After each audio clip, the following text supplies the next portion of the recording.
Olá, boa tarde a todos.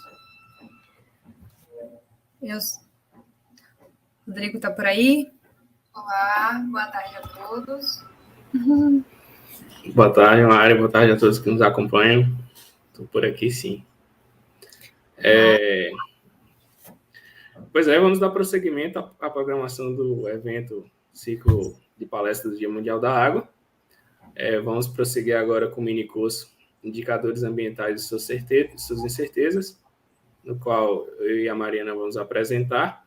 Eu gostaria de combinar com vocês que, conforme as dúvidas forem surgindo, vocês podem mandar mensagem, porque, sim, diferente de manhã, que a gente apresentava e depois eu respondia, é importante que agora haja uma interação maior. Então, conforme as dúvidas forem surgindo, pode mandar que a gente vai responder assim que possível. Para quem não estava aqui pela manhã, meu nome é Rodrigo Brito, eu sou engenheiro da UFSB, engenheiro civil, atuo lá, e atualmente eu estou cursando mestrado pelo Programa de Engenharia Industrial da UFPA, UPEI. Eu vou passar a palavra para a Mariana aqui, ela vai se apresentar e dar início à nossa apresentação. Olá, boa tarde a todos. Eu sou Mariana Costa, sou engenheira química, mestranda do Programa de Engenharia Industrial da UFPA, e junto com o Rodrigo, a gente desenvolve pesquisa dentro da Universidade Federal do Sul da Bahia. Rodrigo volta-se um pouco mais à área de gestão, construção de indicadores, e o meu trabalho relaciona a construção do balanço hídrico e da reconciliação de dados. Na verdade, nossos trabalhos se complementam aí. E hoje fomos convidadas, foi proposto a nós que trouxéssemos um minicurso cujo título é Indicadores e Suas Incertezas. É um prazer estar aqui. E espero que seja um bate-papo muito interessante para vocês também. Podem enviar perguntas e a gente vai tentando responder dentro do conteúdo proposto. Eu vou fazer um compartilhamento de tela agora. Quando a tela estiver aberta, vocês me sinalizam que eu passo a ver só a minha tela agora, nesse momento. Vocês estão vendo minha tela? Ainda não. Pronto. Já está na apresentação aqui já. Bom, o título do minicurso, do primeiro minicurso aí do ciclo de palestras no Dia Mundial da Água, é Indicadores Ambientais e Suas Incertezas. Eu, como havia me apresentado, sou a Mariana Costa e, juntamente com o Rodrigo Brito, vamos prosseguir aqui com o nosso minicurso. Inicialmente, para começar aqui nosso bate-papo, eu trago algumas perguntas. Dentre elas, se você sabe o que é um indicador. Se você sabe a importância de avaliar um indicador. E se você sabe o que é e como calcular o indicador ambiental. Além dessas três, ressalto o porquê de calcular a incerteza do indicador. Bom, caso você ainda não tenha escutado, nunca tenha construído um indicador, não se preocupe, pelo contrário, fique aqui conosco, fique aqui conosco, que a gente vai trazer as respostas de todas essas perguntas ao longo do nosso minicurso. Bom, começo inicialmente trazendo três conceitos que é muito importante que não sejam confundidos. Apesar de ser três conceitos quantitativos, relacionam a coisas diferentes, apesar de haver uma interligação entre os três. Dados, índice e indicador. Falando primeiramente um pouquinho sobre dados, é importante destacar que eles são um valor quantitativo, referente ao fato ou circunstância. Na figura 1, por exemplo, eu trago uma tabela onde há um descritivo de seis componentes que são contidos no CONAMA. Relaciona-se a PTS, né, que é a partícula total em suspenso, PM10, os dióxidos de enxofre e os nitratos, o monóxido de carbono e o ozônio. Para todos esses compostos que são legislados, há um número. Esse dado relaciona-se a um tipo de amostragem, mas ele é só um dado bruto ainda. Vai haver como se ele fosse apenas um padrão de referência. Então, trata-se de um valor quantitativo referente a um fato ou circunstância. Podemos utilizar esses dados para a construção de indicadores, como, por exemplo, indicadores relacionados à qualidade do ar em regiões metropolitanas, por exemplo.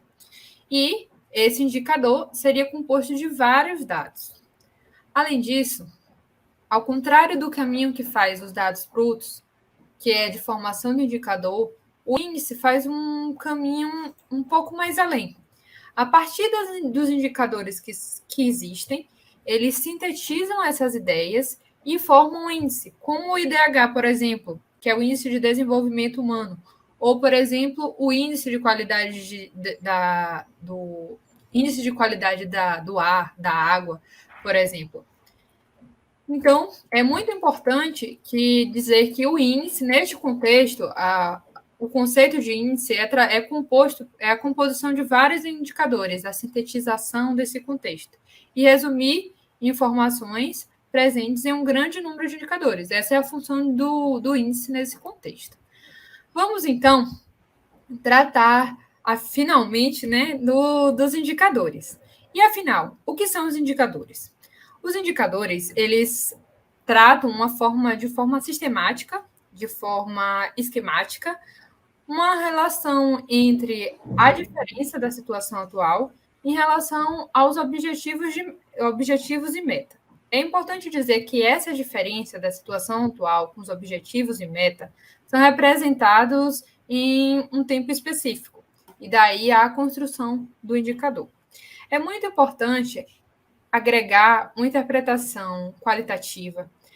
É muito importante avaliar que existem condições humanas, condições climáticas, que existem fatores como verba que não é tão linear assim. Há fatores humanos que também precisam ser avaliados dentro da construção desses indicadores, porque é muito importante que o indicador seja factível à realidade de cada instituição. E aí, além disso, é muito importante que o indicador seja calculado e interpretado facilmente. Sendo um pouquinho mais lúdico, eu trago aqui o retrato de Seu Madruga, do Chaves. Talvez não seja da época de vocês esse desenho, eu esteja entregando minha idade, mas Seu Madruga é um personagem e a intenção dele, aqui no nosso exemplo, era se tornar forte, saradão, assim, musculoso. E daí, Seu Madruga se tornou forte e saradão. E vocês querem saber a diferença? Este é Seu Madruga sem indicador e esse é Seu Madruga com indicador.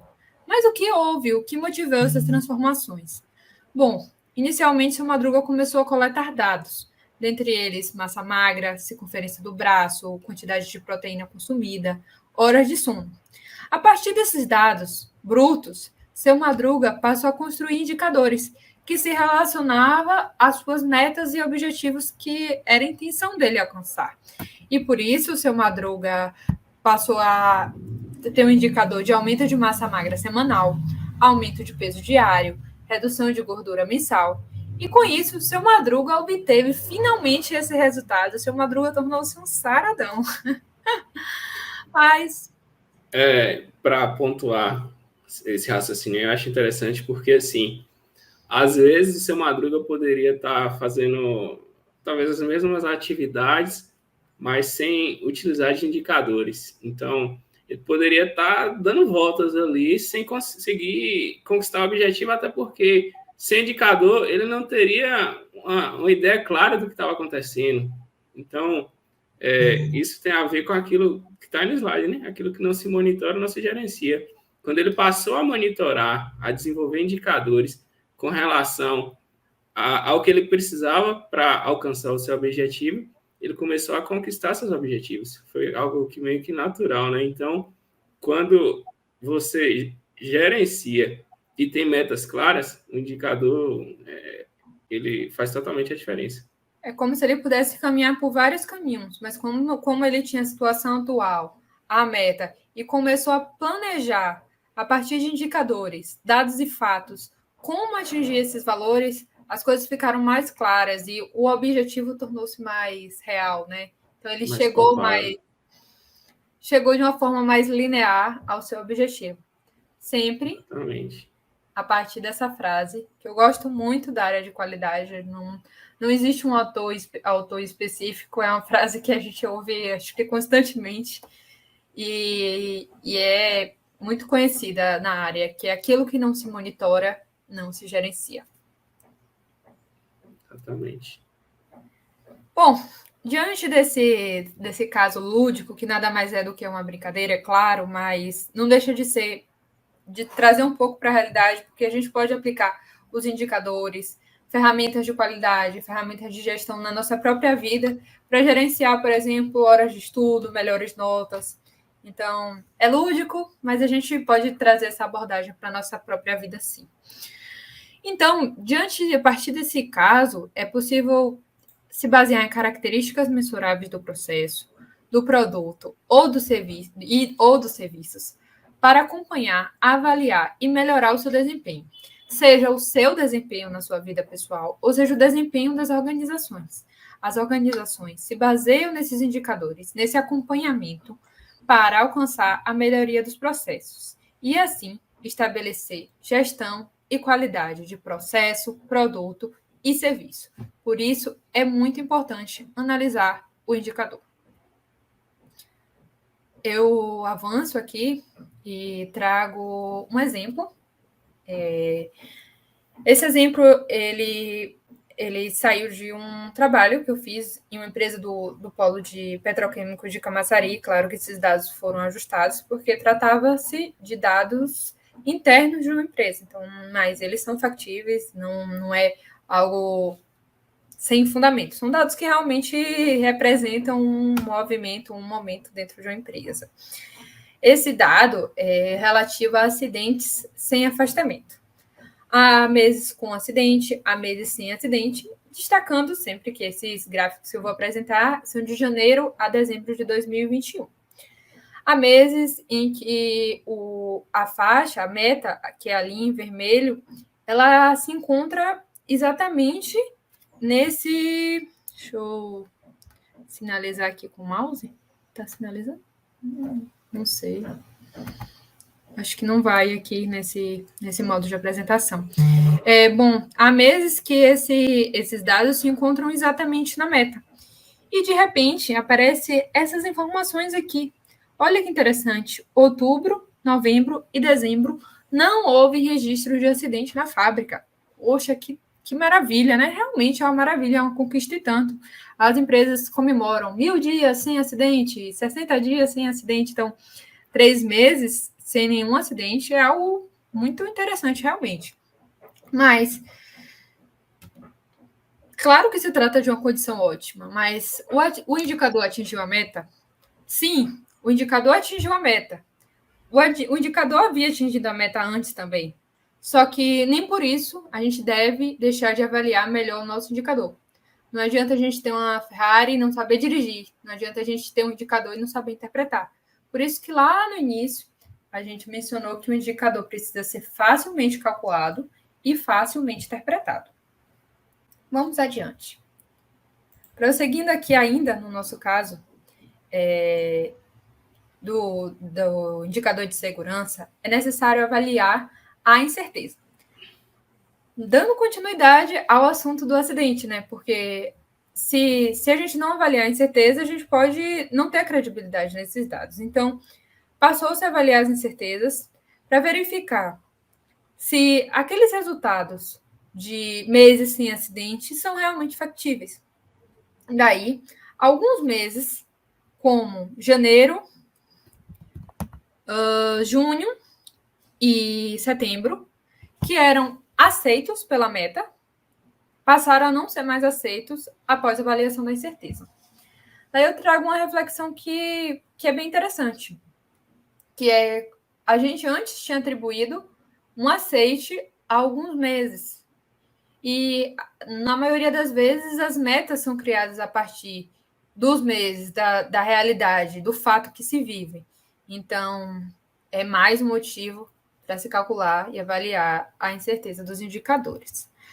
Além da incerteza, não é possível deixar de quantificar indicadores secundários que são relacionados ao indicador principal, que nesse caso era o acidente. As fábricas, elas têm como se fosse uma classificação de acidentes, onde a gente classifica em acidente e quase acidente. Então, além daqueles dados, mesmo eles dando zero, mesmo avaliando as incertezas e alguns meses dando zero, a gente não pode deixar de avaliar. A gente tem que prosseguir com situações secundárias, como essa de quase acidente que eu já expliquei, ou essa de condição insegura. O que seria essa questão de condição insegura? Seria você avaliar uma atividade do seu colega e, de repente, perceber que dentro daquela atividade há uma condição insegura. Por exemplo, vai desde um piso molhado até uma possibilidade de corte, uma possibilidade de um acidente mais sério. Há muito trabalho na engenharia civil, por exemplo, com aqueles caminhões, com aquela... como é que chama, Rodrigo? Aqueles caminhões que pegam as pás, tratores, enfim. E tudo isso pode gerar situações de condição insegura. A construção civil mesmo, eu acho que deve ter muita, né? Só aquelas partes de obra. Enfim, essas coisas também são avaliadas dentro de uma empresa e poderiam ser avaliadas também em uma sala de aula, em um laboratório, um piso molhado, enfim. Então, esses dois indicadores secundários também são avaliados junto ao indicador principal.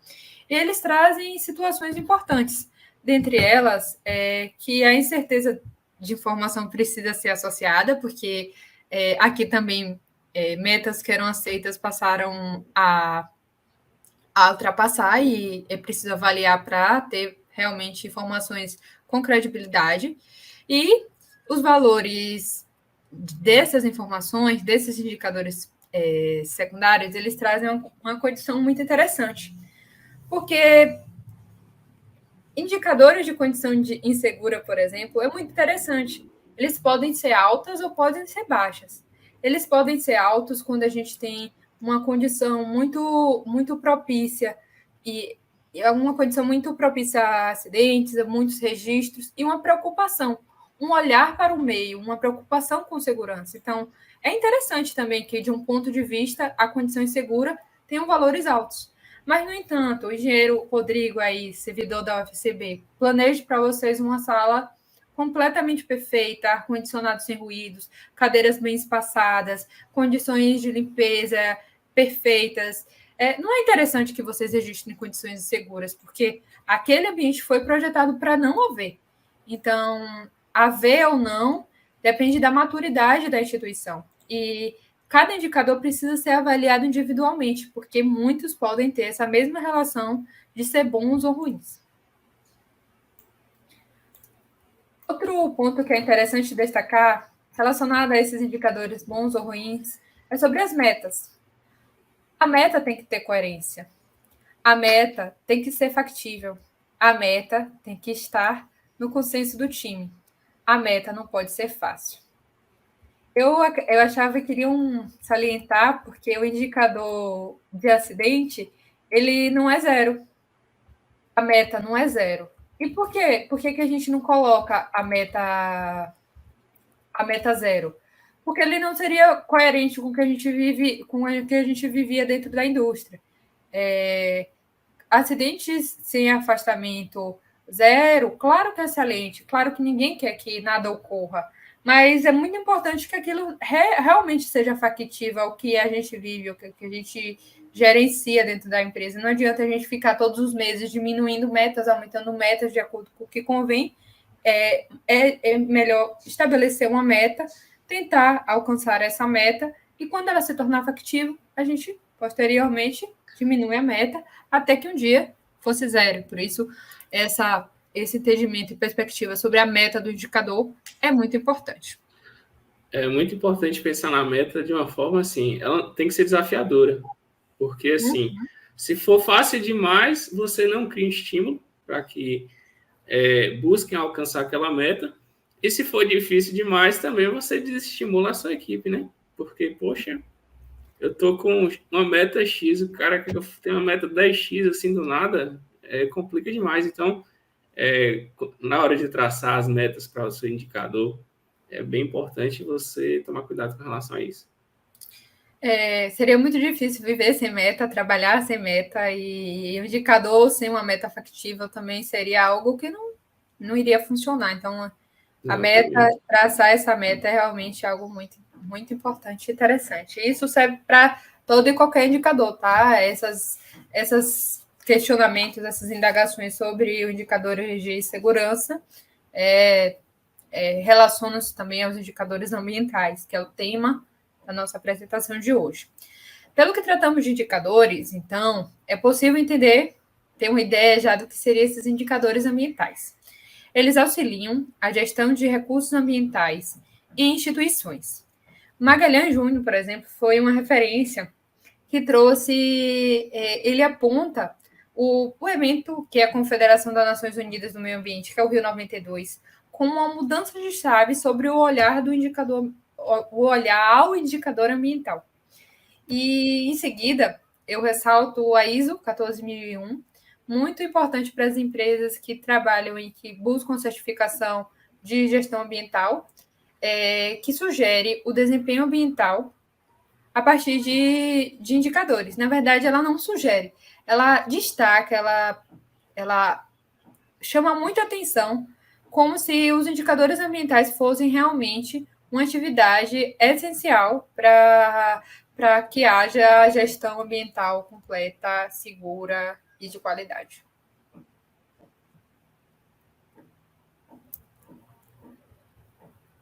Aqui, como hoje é o Dia Mundial da Água, eu saliento indicadores ambientais, primeiramente, os exemplos relacionados ao uso de água. Esses indicadores, alguns deles foram colocados em prática dentro da UFCB por Rodrigo, claro que com o apoio de todos, mas Rodrigo se destinou muito a esses recursos. Eu acredito que tenha surgido uma pergunta aí. Não era sobre parte técnica, não era sobre apresentação, não. Ah, tudo bem.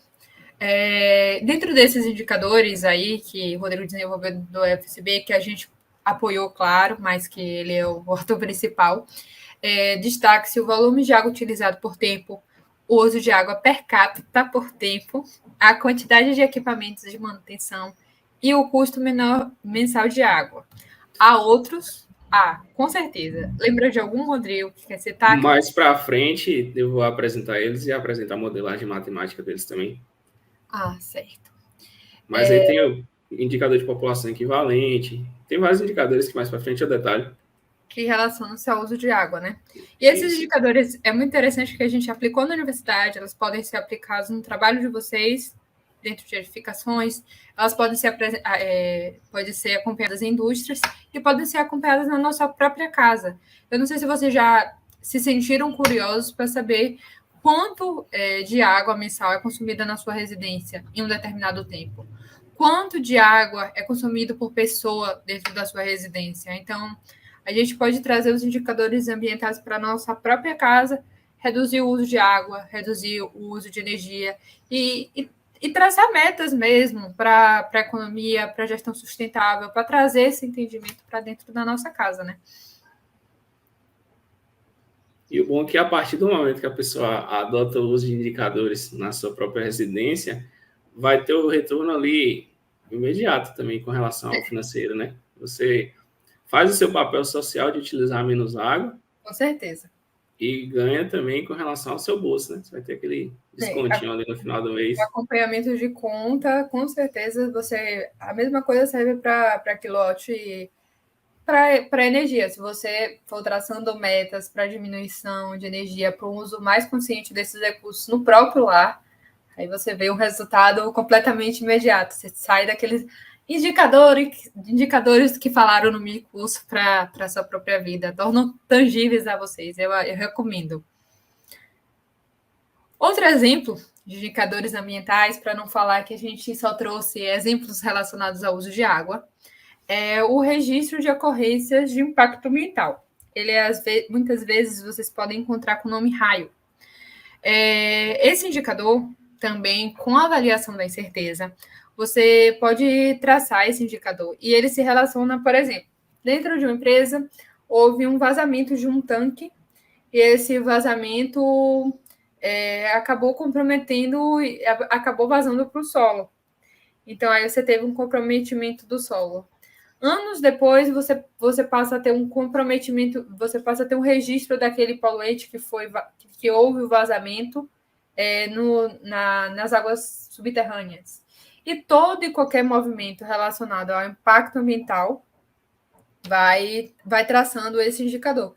E além de ser muito importante para isso, vai criando um registro desses indicadores, até para acompanhamento disso a longo prazo. É um indicador muito importante relacionado aí à área ambiental. Esses dados também foram de janeiro a dezembro de 2021. Os dados e as metas são representadas no gráfico. Bom, dessa forma, tem-se o caminho para alcançar melhorias.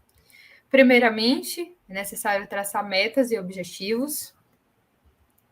É necessário, a partir dessas metas e objetivos, um planejamento estratégico para alcançar e trilhar esse caminho. Para isso, tem-se os indicadores. Isso serve para indicador de segurança, para indicador ambiental, para indicador de desempenho, para indicador estratégico. O caminho é esse: traçar metas, ter indicadores e encontrar melhorias. Ressalta-se que em todo esse caminho não se pode esquecer da avaliação das incertezas das informações. Eu acredito que na grade curricular de vocês haja a disciplina de incerteza de medição, incerteza de informação, e é uma disciplina muito importante para você fazer essas relações com indicadores, em relações com medições, e no próprio trabalho, na própria faculdade de trabalhos que vocês desenvolvem aí. O conceito de incerteza, do VIM, que é o Vocabulário Internacional de Medição, trata a incerteza como um parâmetro não negativo que caracteriza a dispersão dos valores ao mensurando. O mensurando é um valor medido, com base nas informações utilizadas. Todo e qualquer cálculo da incerteza da informação, da medição, se baseia no GAN, que é um guia de expressão da incerteza de medição.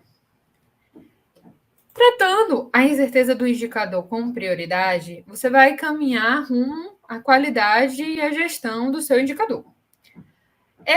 Falando de uma forma muito simples, vocês têm um dado. Esse dado pode ser oriundo de medição, oriundo de estimativa, dentre outros, mas todo e qualquer dado tem uma incerteza associada. Dessa forma, como vocês viram no início da apresentação, os dados, os indicadores são oriundos desses dados.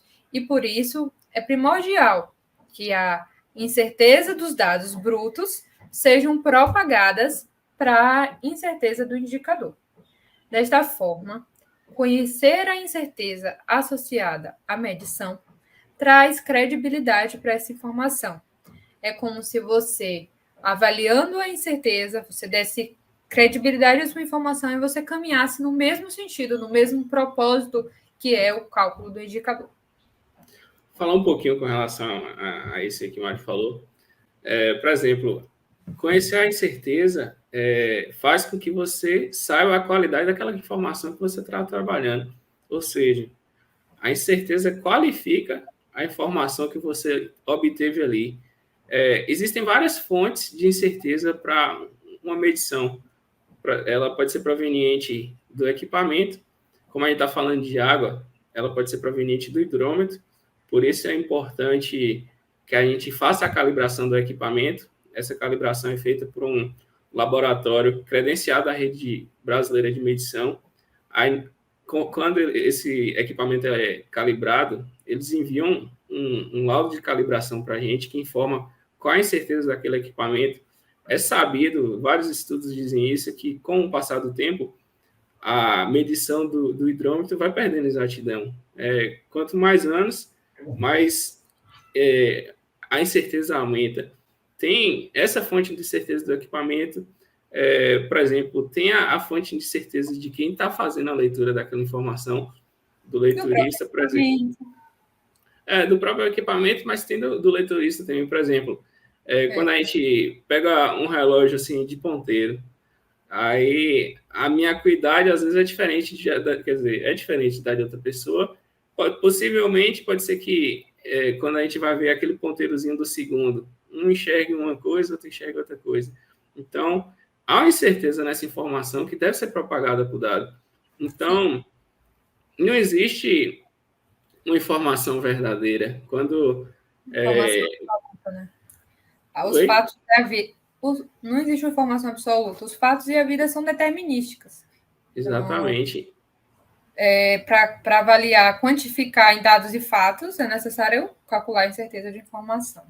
Exatamente. Então, por exemplo, há fatores que vão influenciar em incerteza maior e em incerteza menor. Por exemplo, quando você usa uma balança para fazer a sua medição de alguma coisa assim, há balanças com incertezas maiores e há balanças mais caras com incertezas menores. Então, tudo isso aí tem que ser ponderado e avaliado, e no final você vai ter aquela incerteza qualificando aquela informação. Então, resumidamente, se você tem um equipamento de medição de melhor qualidade, a tendência é o equipamento de melhor qualidade, um ambiente controlado para fazer a medição, porque dependendo, a temperatura vai influenciar em alguma medição que você esteja fazendo. Às vezes, o procedimento de realização de coleta tem que ser seguido à risca, porque uma medição pode interferir na outra. Então, quando você segue à risca o procedimento, tem equipamentos de qualidade, a tendência é que sua incerteza seja menor. Mas é importante sempre avaliar a incerteza para você qualificar essa informação. Você confirmar se de fato a incerteza daquela situação nem for menor ou não. E propagar para o indicador, né? Exatamente. Mas sabe o que é curioso? Uma das normas mais importantes que trazem essa construção da IDA, ela não menciona a incerteza. Essa norma é a ISO 14031, que trata a gestão ambiental. Ele fala da IDA, que é o indicador ambiental, e da ADA, que é... Me ajude, Rodrigo. Avaliação de desempenho ambiental. Desempenho ambiental, que é algo um pouco mais abrangente, mas se relaciona com a IDA. E ambas metodologias ele não trazem, não mencionam a incerteza. Você quer abrir aí, Rodrigo? Que ela é muito importante, é uma das mais importantes para a construção do indicador, uma das que foi base para a gente, para a construção da nossa metodologia. Vou abrir. A gente trouxe alguns cartilhas, a norma, apostilas, por exemplo, deixa eu passar aqui para a gente. Eu vou voltar e abrir ela para a gente discutir um pouquinho, mas eu vou passar aqui só para a gente fazer uma... Essa cartilha aqui também do ENAP, embora ela não seja voltada para a elaboração de indicadores de desempenho ambiental, e sim para institucional, ela dá uma noção muito boa de como esses indicadores podem ser construídos, porque, assim, às vezes o indicador, às vezes não, o ideal é que o indicador não seja feito de forma... Nada trivial, nada pode ser trivial, você não vai chegar assim e falar, o volume de água aí se acabou. Eu quero entender o que esse indicador vai me informar, onde eu quero chegar com esse indicador. Então, assim, essa cartilha, ela detalha bem, dá um bom panorama sobre indicadores, mas também não menciona incerteza. Encontrei também esses guias aqui, tem um aqui, o guia referencial para a construção e análise de indicadores, também são materiais muito interessantes para quem queira trabalhar na construção de indicadores, tem informações muito bacanas, as nomenclaturas, enfim, siglas. Desenvolvidas pelo governo federal, não é isso? Essas duas normas? Isso. construção. O ENAP, para quem não sabe, é a Escola Nacional de Administração Pública. Então, são materiais fornecidos pelo governo federal, que também não consideram a incerteza. Eu vou compartilhar um pouquinho. Pessoal, ninguém se manifestou até agora, sem dúvidas. Fica à vontade. Podem perguntar, inferir, trazer algo que já passou, que a gente está aqui para um momento aberto. A gente quer socialização. Queremos interação aí. Deixa eu ver a norma aqui. Essa norma aqui, acredito que muita gente sabe, mas também fala para o pessoal que está chegando agora. As normas, elas são compradas, né, a BNT. Então, hoje eu tive acesso para trazer para vocês aqui essa versão da norma, a NBR ISO 14031 do ano de 2004. Teve algumas atualizações depois, contudo, se você for entrar lá no site da ABNT, você vai ver que ela está em vigor. E aí, o que ela faz? O que ela diz aqui para a gente? Ela trata da gestão ambiental e avaliação de desempenho ambiental, e traz as suas diretrizes, né? Como eu falei, né? Termos e definições é bastante interessante que você olhe aqui. Ela vai tratar da avaliação e desempenho ambiental, de forma resumida aqui também. Vou passar rapidamente aqui o sumário e depois a gente vê um pouquinho desses termos e definições. Ela explica aqui o modelo de processos da ADA, que é a avaliação de desempenho ambiental, os indicadores para que essa avaliação seja realizada, a utilização, ou seja, se vocês tiverem dúvidas sobre a utilização da ADA em uma organização, em uma instituição, a norma vai te dar um panorama muito bom com relação a isso. Houve uma pergunta aqui, Rodrigo. Então, as normas devem ser atualizadas e adicionadas informações sobre a incerteza? É exatamente isso que a gente faz, Ecos. A gente pega o material que a gente encontra, assim, que rico, né? De certa forma, a norma, as apostilas, as cartilhas, tem um material, um conteúdo muito bom. Só que tem essas lacunas. Ainda bem, né? Tem a oportunidade de trabalho para a gente melhorar, incrementar, né? Esses processos. E aí, a gente vai em complemento, faz a avaliação de certeza, insere outras ferramentas que podem melhorar a qualidade dos dados. Pode falar, Mari? Eu te interrompi. Que essas normas, elas sim precisam ser atualizadas. Há outras normas que também precisam ser atualizadas e acompanhar a pesquisa. Por isso que se faz pesquisa, porque se tem o que questionar. Então, como é que a gente encontra documentos que são tão importantes como normas formuladas por institutos importantes, por escolas importantes, e elas não trazem certeza? Então, a gente tem que ser pesquisadores, questionadores e trazer essas complementações para as normas, para o poder público, para as universidades, se portar dessa forma. Exatamente. É o nosso papel como um acadêmico, né? A gente está ali no meio universitário, estudando, criando pesquisa. Então, é nosso papel também chegar assim e falar, mandar para a BNT. Pessoal, norma muito boa e tal, mas se vocês avaliassem, você manda até o GAN, que é a referência, que é o guia de incerteza, né? Que é, vamos dizer assim, a Bíblia da incerteza. Eles se contradizem os documentos. O GAN está dizendo, há incerteza, você tem que fazer isso. E meio que ele é ignorado, não é nem que se contradizem. Quem desenvolve esses documentos e as normas acaba, de certa forma, ignorando as informações que tem no guia de expressão de incerteza. Então, cabe a gente, né? Nosso papel também é esse. Apresentar isso a eles e se vão acatar, se vão ao menos analisar o que a gente está falando, não sabe, mas nosso papel é, de fato, e não deixa de ser importante para ser ouvido. Teve um dos comentários aqui que o menino disse, teve uma aula ontem, um maeto de incerteza. Olha lá, viu? A gente lhe convida para cá. Pois é. não sei se ele estava na nossa apresentação de mais cedo, da manhã. Se você tiver interesse de aprofundar em certeza, em trabalhar com gestão de água e de outros recursos ambientais, É só entrar em o grupo contato. está aqui de portas abertas. Exatamente.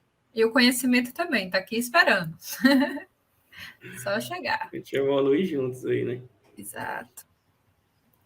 Então, a norma, ela trata de uma forma geral. Ela já parte aqui para indicadores de desempenho gerencial, IDG, o operacional, indicadores de condição ambiental. Então, de uma norma geral, é excelente. Você nunca... Conhecimento nunca é demais. Então, é importante. Por mais que você comece a estudar alguma coisa assim, nunca compensa você deixar de lado um material que, às vezes, por mais que não contempla algumas coisas que você vem estudando e que você não, vamos dizer assim, compensa sim. Tem muita coisa interessante aqui. A gente nunca vai abrir mão de estudar esse conteúdo, verificar normas, enfim. Pois Os ela materiais começa... de slide disponível, os materiais de slide e conteúdo disponíveis nessa apresentação, nas que houveram de manhã, vão ser disponibilizados. Vocês podem mandar um e-mail. Minha produção, bota aí o e-mail do Água Limpa, que vocês podem receber esse material. Isso, tá o aí na e-mail, tela. muito eficientes. O e-mail que vocês podem mandar e receber esses conteúdos e informações, para qualquer dúvida também. Exatamente. Então, aqui é aberto para isso. Então, aí quando você vem aqui na parte de termos e definições da NBR, vem aqui explicando o que é meio ambiente, a explicação técnica para isso, te direciona a norma que você vai ter mais informações sobre isso. Aspectos ambientais, mesma coisa. Quando ele vem aqui trata de indicador de condição ambiental, o ICA, ele vem e explica o que é sobre impacto ambiental. Ela tem uma norma para falar disso. Então, é interessante porque uma coisa vai puxando a outra, mais conhecimento, mais informação para você que está entrando nesse mundo e quer avançar nesse conhecimento. O sistema de gestão ambiental, tem a NBR, que trata disso, é a mesma, na verdade, mas o desempenho ambiental. Aí ela diz o quê? O que é o desempenho ambiental? Resultados da gestão de uma organização sobre os seus aspectos ambientais. Isso é desempenho ambiental. É interessante a gente saber isso porque a gente está falando de IDA, que é o indicador de desempenho ambiental aqui o tempo todo. Então, é importante saber o que é o desempenho ambiental, que é o resultado das ações da gestão sobre os aspectos ambientais. Critérios de desempenho ambiental, a EOAD aqui, que a gente falou anteriormente, a avaliação de desempenho ambiental, que é o processo para facilitar as decisões gerenciais com relação ao desempenho ambiental de uma organização e que compreende a seleção de indicadores, ou seja, é algo mais complexo. Você considera não só um, mas o máximo de indicadores relacionados ao que você está gerindo ali, a coleta e análise de dados, a avaliação da informação em comparação com critérios de desempenho ambiental, os relatórios e informes, as análises críticas periódicas e as melhorias deste processo. Ou seja, essa avaliação de desempenho ambiental leva em consideração todos os eixos que compõem ali a gestão ambiental.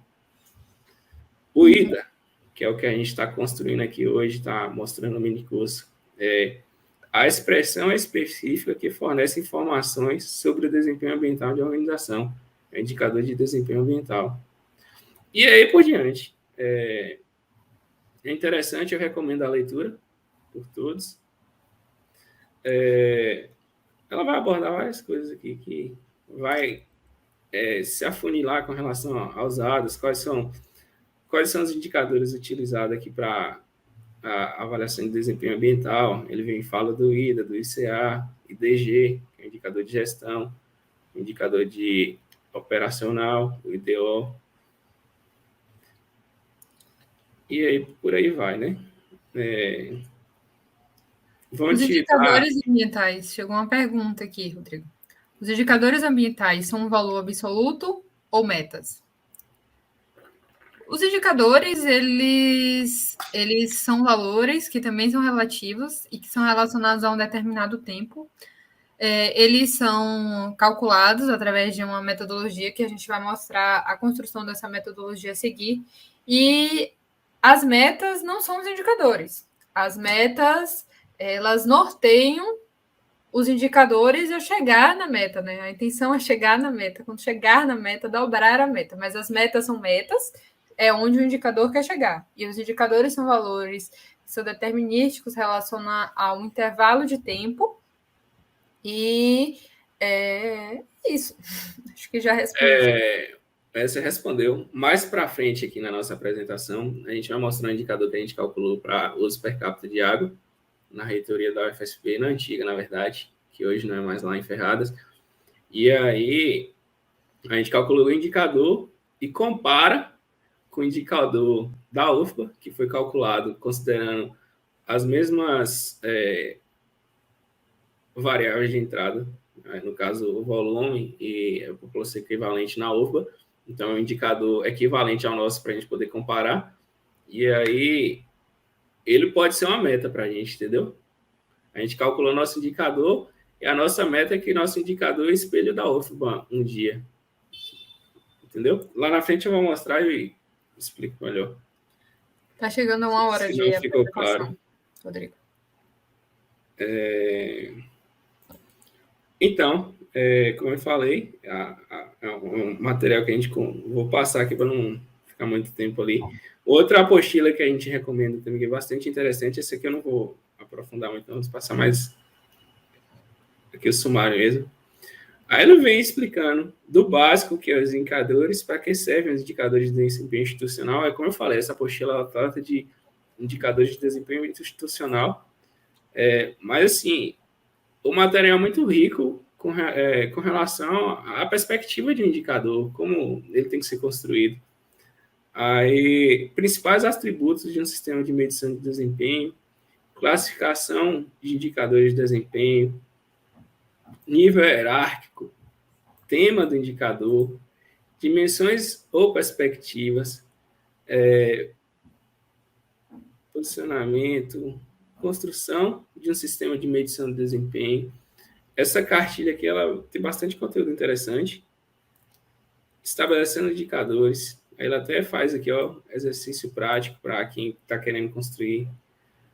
Sugestão para o estabelecimento de indicadores.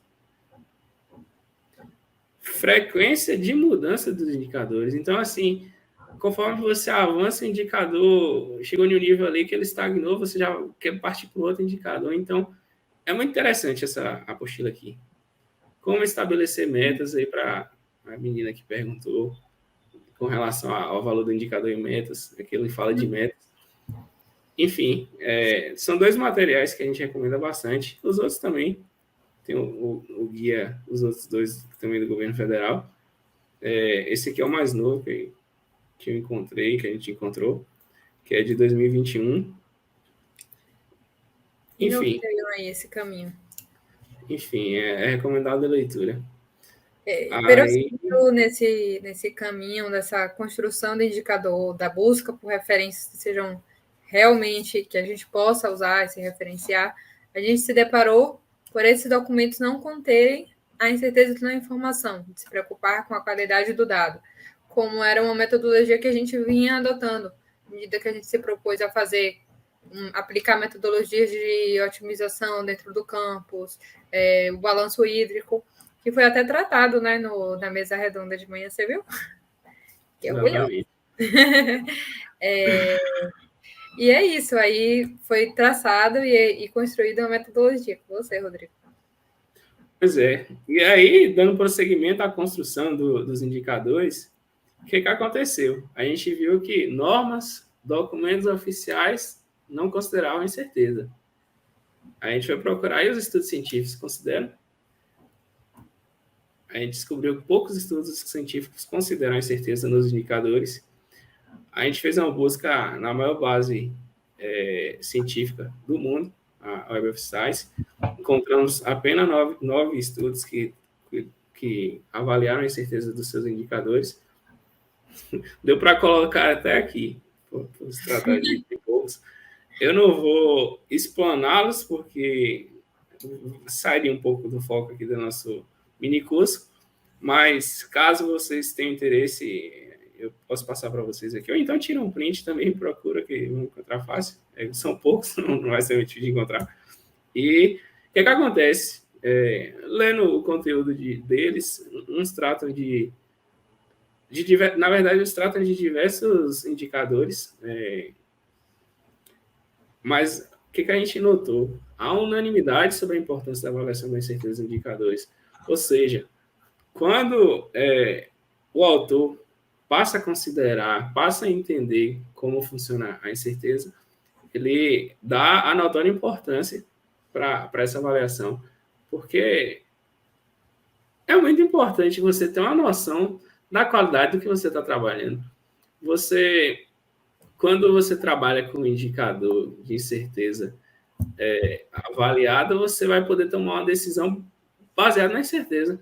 Por exemplo, se você tem uma incerteza altíssima ali, bota aí 50% de incerteza, é sim ou não, né? É 1 e 0. É binário. Então, você vai dar muita... como que eu posso dizer? Você vai tomar uma decisão arriscada, uma decisão que vai...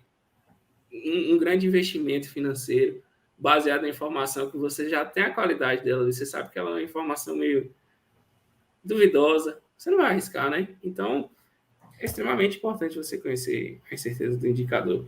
E aí, a gente... Pode falar, Mari. Eu ressalto que esses 9 artigos, dentro de todos que devem tratar de indicador, estão em uma base muito importante. Então, atesta que eles foram feitos a partir de uma metodologia sólida. Não foi uma suposição de que a incerteza seria importante, ponto. Não, eles foram construindo essa ideia e houve uma metodologia por trás que, com certeza, foi bem avaliada para estar em uma base como a Web of Science. E desses estudos aqui, se você for olhar, 4 aqui são da UFBA. Tem a orientação do professor Carlos, de Carlos Mendes, que trabalha bastante com incerteza. Então, é meio assim, né? Pouca gente, de fato, trabalha com isso. E aí, o que acontece? A gente notou que até esses estudos que avaliavam incerteza, haviam lacunas que poderiam ser preenchidas. Aí, a gente notou que elas não aplicavam ferramentas para a melhora da qualidade do dado de entrada do indicador.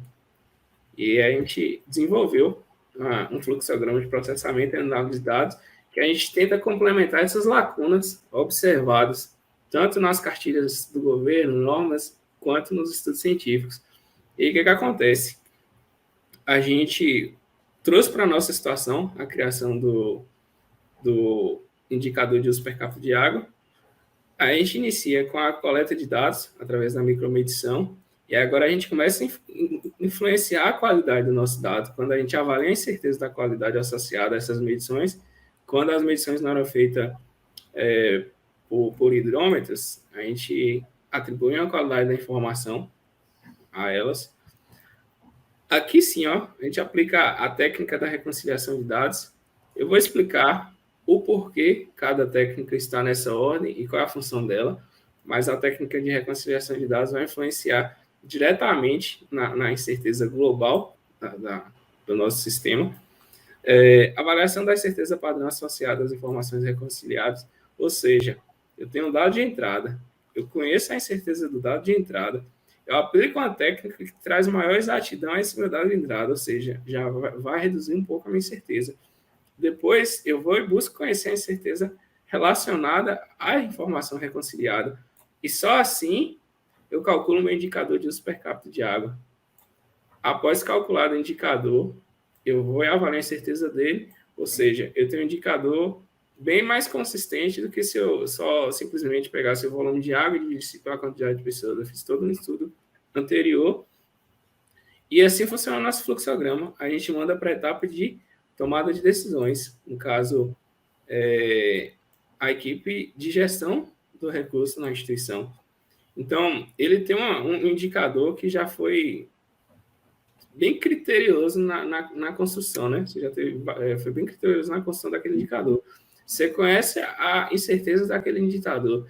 Então, a tomada de decisões aqui, essa etapa, ela é fundamentada em base de dados bem consistentes.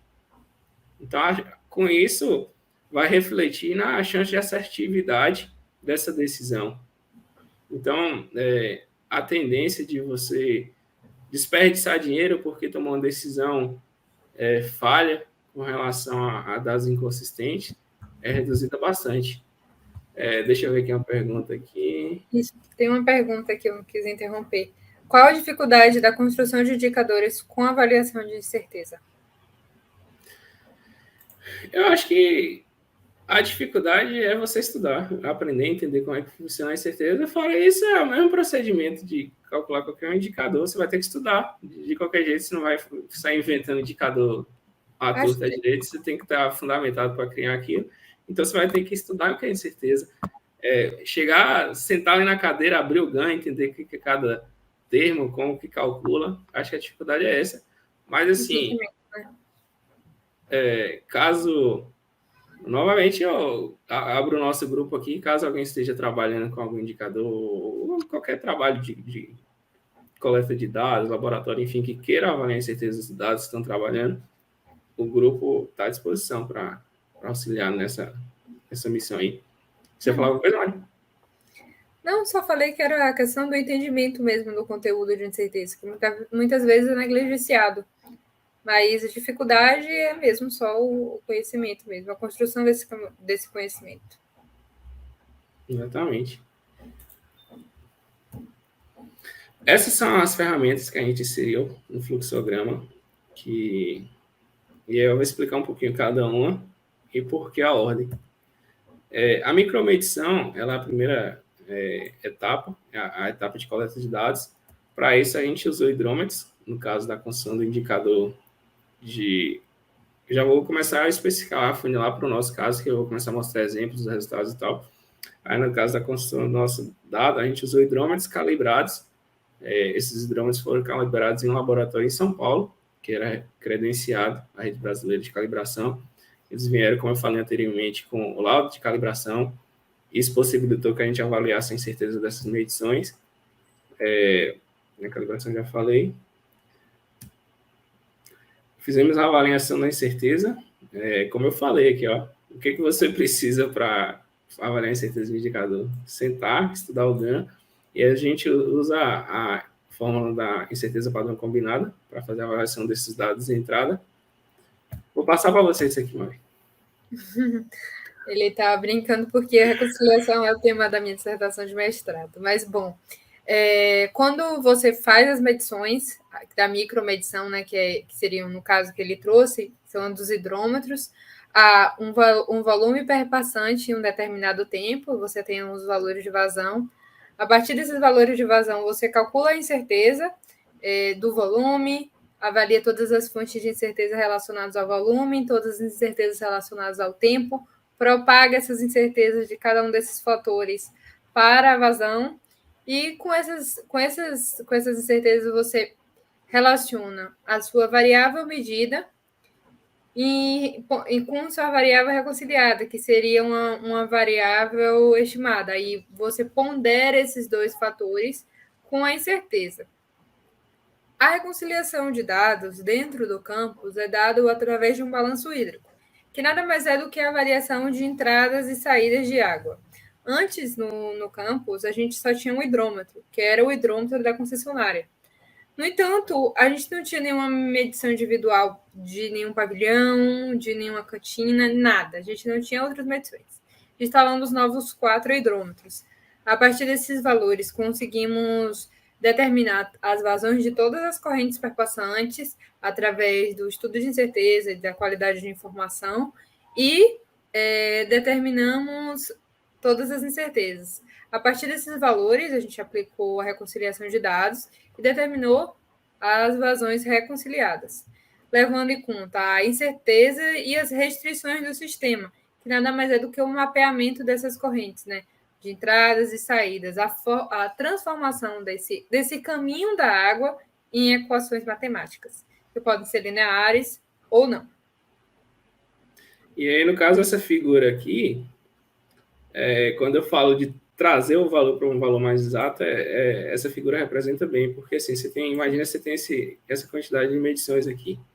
Quando você vai medir alguma coisa, recomenda-se que você faça pelo menos 3 medições. Mais de uma medição, isso. Pelo menos 3, aconselhado 5. Geralmente, tudo que a gente fez aqui, por exemplo, o estudo que Hercules fez de medição de vazão, ele tinha quintuplicadas de medições para cada vazão de equipamento.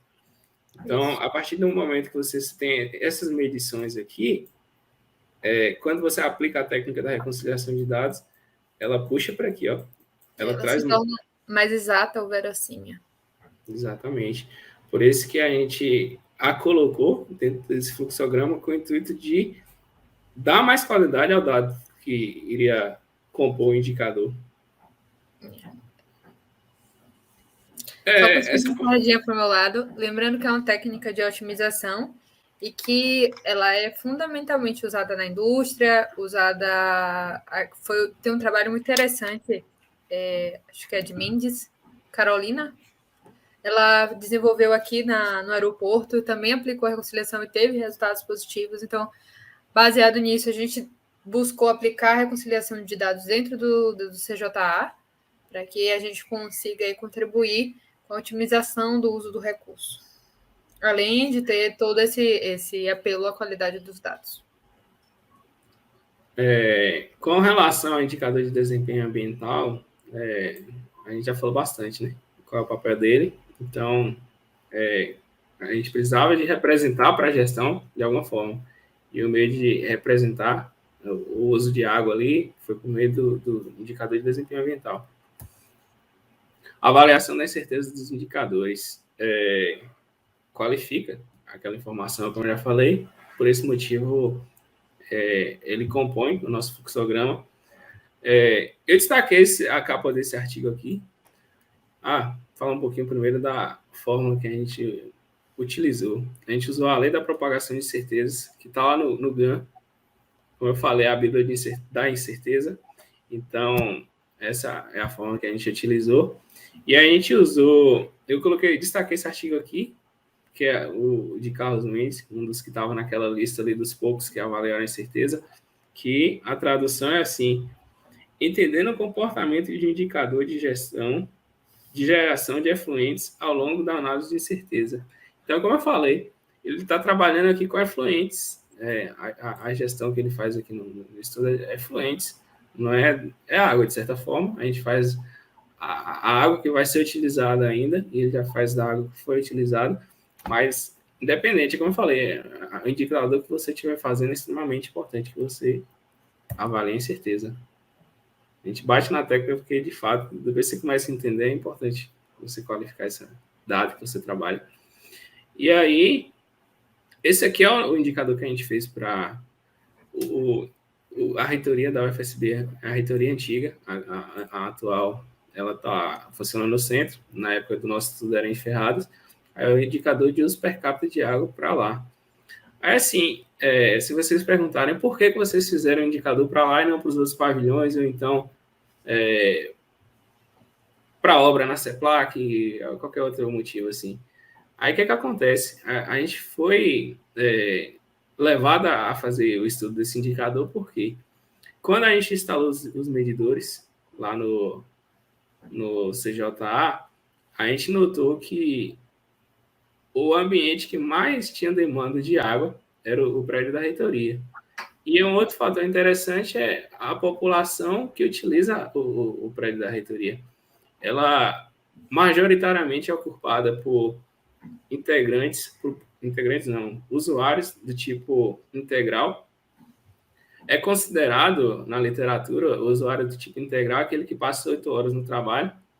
Fora isso, é uma população flutuante, porque, por exemplo, o aluno ele vai ali assistir 4 horas de aula, ele seria uma fração do integral, entendeu? Seria 0,5, né?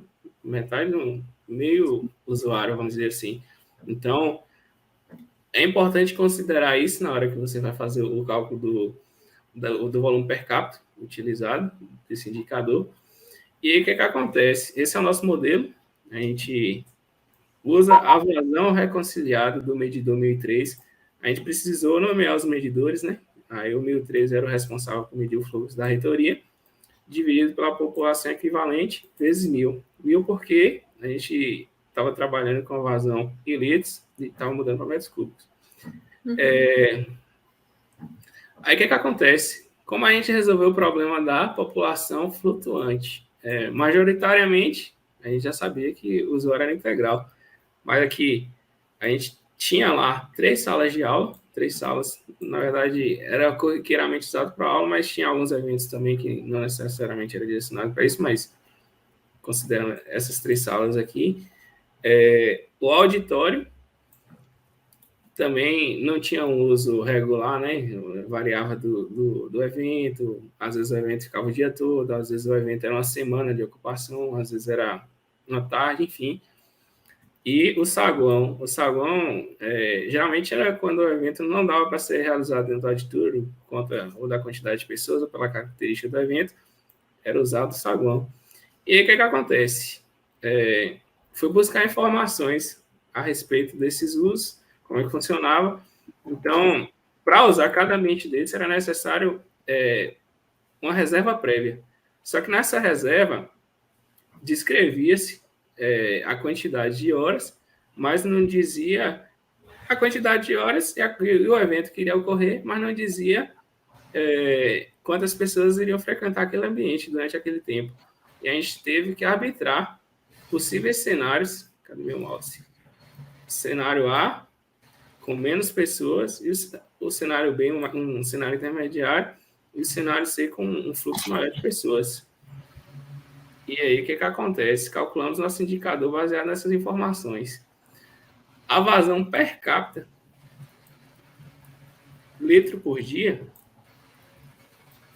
foi de 81 litros, com incerteza de 17 litros no cenário A, 48,7 litros, com incerteza de litros por dia, com incerteza de 7,4 litros por dia no cenário B, e no cenário C, 36,9 litros por dia, com incerteza de 4,9 litros por dia.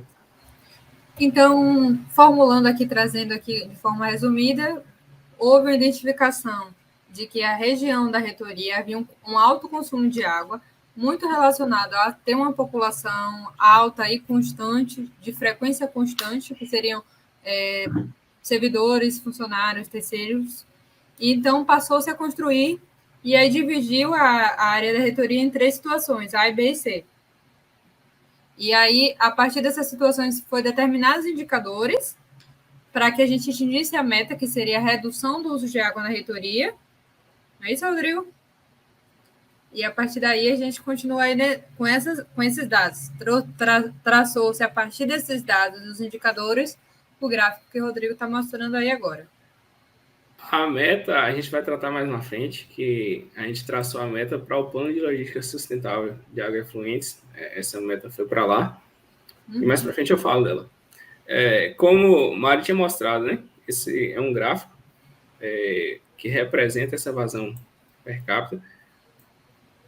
Esse eixo aqui seria a incerteza, né? Ou seja, é possível notar que no cenário C você tem uma incerteza menor do que nos outros cenários. E a gente avançou com isso tudo. Calculamos o coeficiente de Kessel. O coeficiente de Kessel, ele vai nos dizer qual é a contribuição de cada variável com relação à incerteza. E aí, notamos que no cenário A e no cenário B, a parcela de incerteza maior está relacionada à população equivalente da reitoria. E no cenário C, está relacionada à vazão. E o intervalo de abrangência. Ao verificar o intervalo de abrangência, o intervalo de abrangência é a incerteza menos o valor, menos a incerteza e mais a incerteza. Então, no caso, a vazão 81, com a incerteza menos incerteza, mais incerteza, cria um intervalo de abrangência de 47 a 115 litros por dia. E aí, quando você joga no gráfico, você vai analisar se há uma sobreposição dessa informação ou não. Quando há... Pode falar, Mari? Entre os cenários. Exatamente. Dá vazão dos cenários. E aí, o que acontece? Há sobreposições no cenário A e B, como é possível notar aqui. Há sobreposições também no cenário B e C. Isso quer dizer o quê? Que a gente não pode dizer que são indicadores diferentes. Podem se tratar da mesma informação quando há essa sobreposição.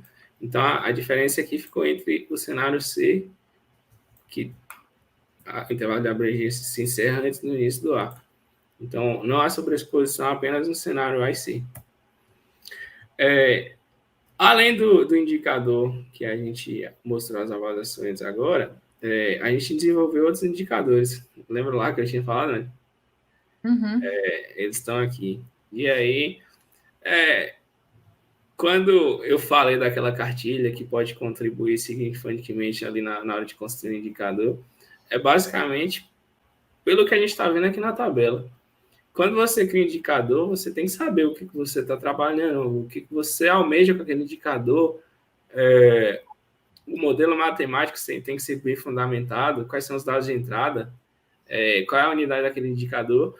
Então, quando a gente desenvolveu esses indicadores aqui de população equivalentes, a gente colocou aqui os símbolos para ele. No caso, esse indicador era dimensional e o objetivo. Aí, no caso, esses indicadores aqui têm como objetivo estimar a quantidade de usuários integrais por categoria presente na unidade universitária.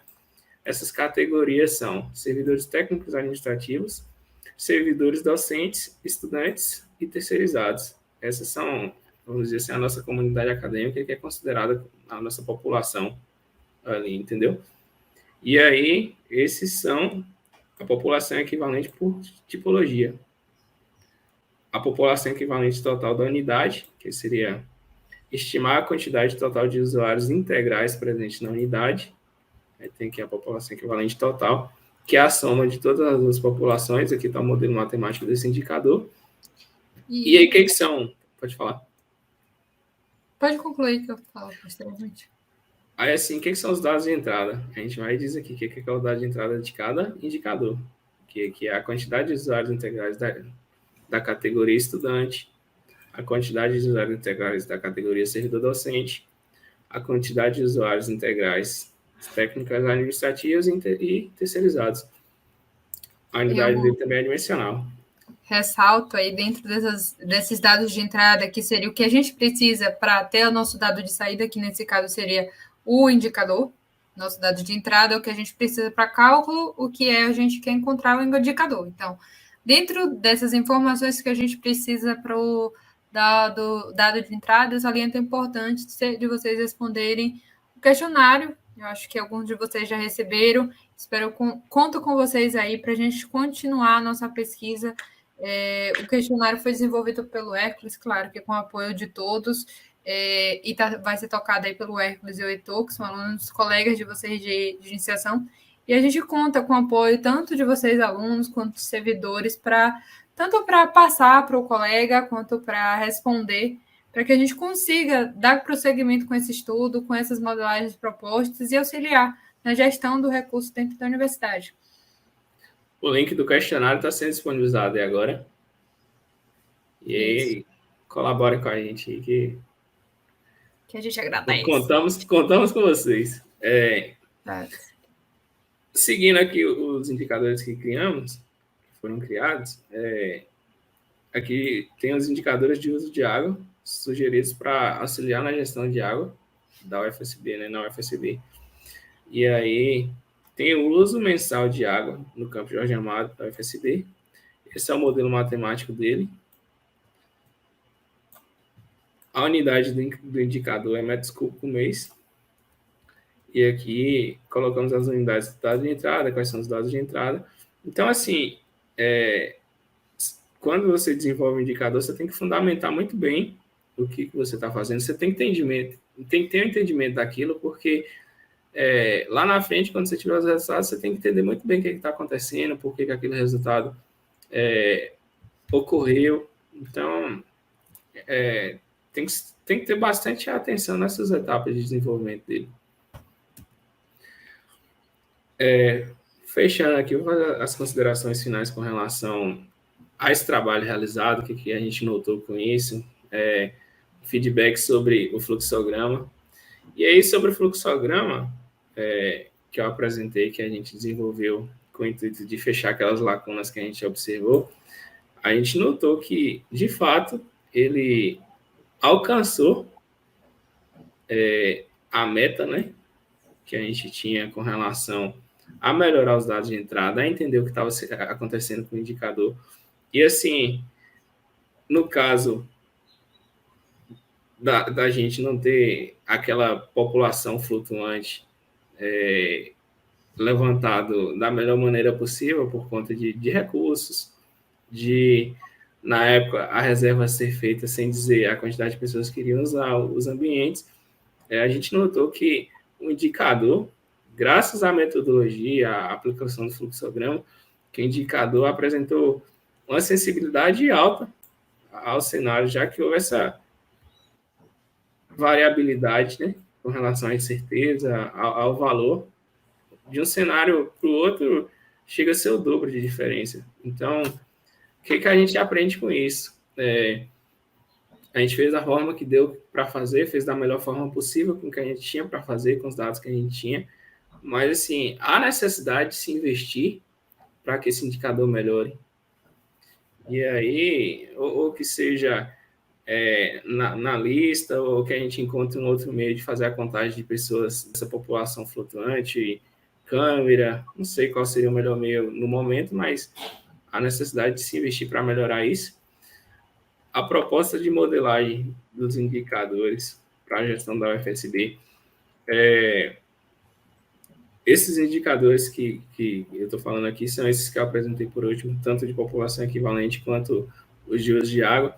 Essas modelagens vão contribuir porque, assim, a cobrança, por exemplo, a normativa do PLS, ela especifica os indicadores mínimos que a instituição tem que trabalhar, os mínimos. Então, aqueles modelos matemáticos que a gente apresentou ali, eles já suprem os mínimos e vão além. Então, assim, a universidade é cobrada, é uma coisa obrigatória da universidade, é uma normativa do governo federal, não só a universidade, toda a administração pública, direta e indireta, autarquias, enfim, é obrigatório que eles trabalhem, no mínimo, com aqueles indicadores. No caso aqui, eu estou me referindo de água. A normativa abrange para outros recursos, papel, combustível, enfim. Mas se tratando aqui especificamente de água que a gente está falando, naqueles quadros que eu mostrei ali, ela supre com folga o que a universidade é obrigada a trabalhar. Com relação ao indicador de uso per capita de água, que a gente calculou utilizando na metodologia, a gente acabou observando que ele apresentou grandes incertezas, muito pelo fato também dessa população equivalente, né? A gente não conseguir ter trabalhado ela da melhor forma possível, essa população flutuante. Então, a gente trabalhou aqui com incerteza girando em torno de 13%, na menor situação, na melhor situação, né? Ultrapassando os 20% no pior cenário. E, assim, quando você fala... Imagine, você está trabalhando com 10%. Se você... A gasolina, um exemplo agora que está caro. Se o cara abastece seu tanque e tem uma incerteza naquela bomba de 10%, você está pagando R$10 por litro, mas você pode estar recebendo 900 ml. Não é incerteza grande quando você compara financeiramente assim. Então, é uma incerteza grande, tem que ser reduzida. A gente ficou... E a mesada sai de R$100 para R$87. Exatamente. Então, é notório que foram incertezas bastante significativas e o que possibilitou a gente notar isso foi justamente a aplicação da metodologia que a gente desenvolveu, né? E aí, o que acontece? Nosso indicador, no melhor cenário, ele apresentou... Eu acabei não colocando a unidade aqui, mas foi 36,9 litros por dia com incerteza de 4,9 litros por dia. Esse aqui é no cenário com menor volume e com a menor incerteza. Aí, quando a gente vai ver, será que a gente alcançou o nosso benchmark? Aí encontrei um estudo da UFBA, que na época, 2009, a UFBA estava com o uso per capita de 30 litros por dia e o prédio da Politécnica, que era o cenário mais favorável lá na UFBA, no estudo, estava com 15 litros dia por usuário. Então, se a gente for comparar no estudo, não houve avaliação da incerteza, mas o indicador também foi feito dos mesmos modos que o nosso. Usaram população equivalente, então é um bom modelo comparativo. Aí, assim, apesar de não calcular a incerteza, 15 litros por dia mostra que a gente tem um trabalho árduo aí pela frente para que a gente pode reduzir bastante ainda o volume. Tem referências aí que dizem 50 litros de usuário, mas assim, a gente busca o caminho, a gestão da demanda, o caminho mais sustentável. Então, eu acho que aqui é um bom modelo para a gente tentar seguir. E aí, como que a gente já tentar fazer isso? Como eu falei, né, o plano de gestão de águas fluentes, boa parte dos estudos aqui entraram, aí, ó, Maria do Socorro, lá do técnico, colocou aqui, ó, com certeza, queremos chegar a 8 litros por dia. Então, é isso. A gente tem que buscar sempre o melhor cenário na Politécnica, ou seja, uma redução de quase 50%. Temos que buscar o melhor cenário, né? Então, hoje, a Politécnica, a UFPA, é um nosso benchmark, é o nosso modelo a ser seguido. E, para isso, qual foi a nossa estratégia? O Plano de Logística Sustentável é um documento que é obrigatório, como eu falei. A universidade estava desenvolvendo esse documento e aí tivemos a ajuda de professores extremamente qualificados que trabalham com a parte de efluentes, qualidade de água. E aí nosso grupo entrou ali na parte de gestão de água. A gente já tinha essa caminhada aí, nossos estudos, e aí, quando a gente foi colocar as metas do Plano de Logística Sustentável, a gente acabou colocando, baseado no que a gente tinha estudado, no que a gente vislumbra para a universidade, essas metas de melhor gestão de água, menores usos. Então, a nossa estratégia hoje é essa. Claro que, assim, o documento está em revisão, não sei quando ele vai ficar pronto. Então, paralelo a isso, a gente já vai iniciar nosso trabalho, a gente não vai ficar de mãos atadas, a gente segue nossos trabalhos, vamos tentar implementar nossas ações, mas, assim, para institucionalizar o nosso trabalho, a gente está tentando ir pelo PLS.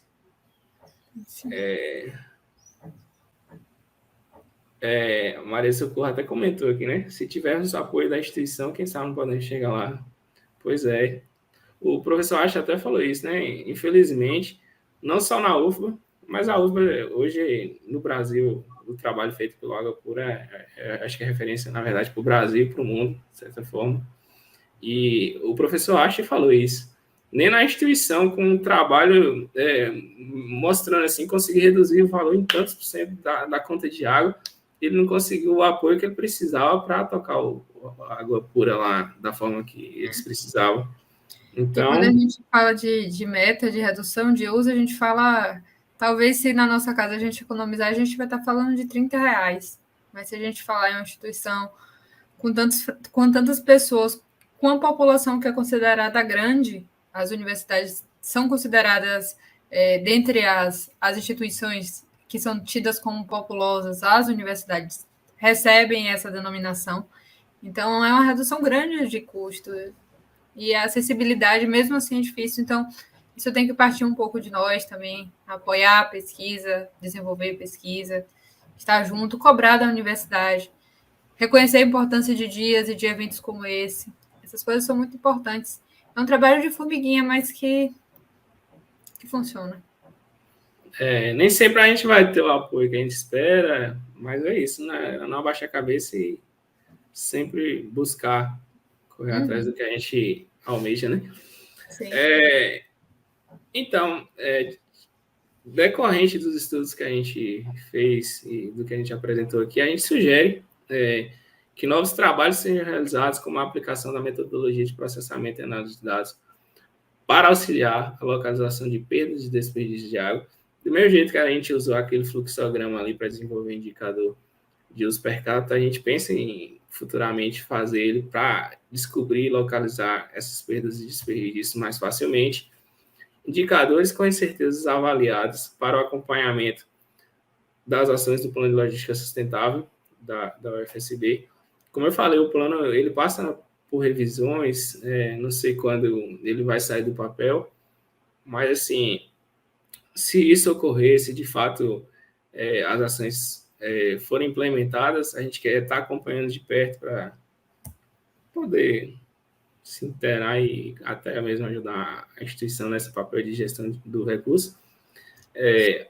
Avaliação das certezas indicadores via simulação de Monte Carlo. A gente usou a lei da propagação de incerteza para o nosso trabalho. A gente pensa em testar Monte Carlo para ver o que vai acontecer.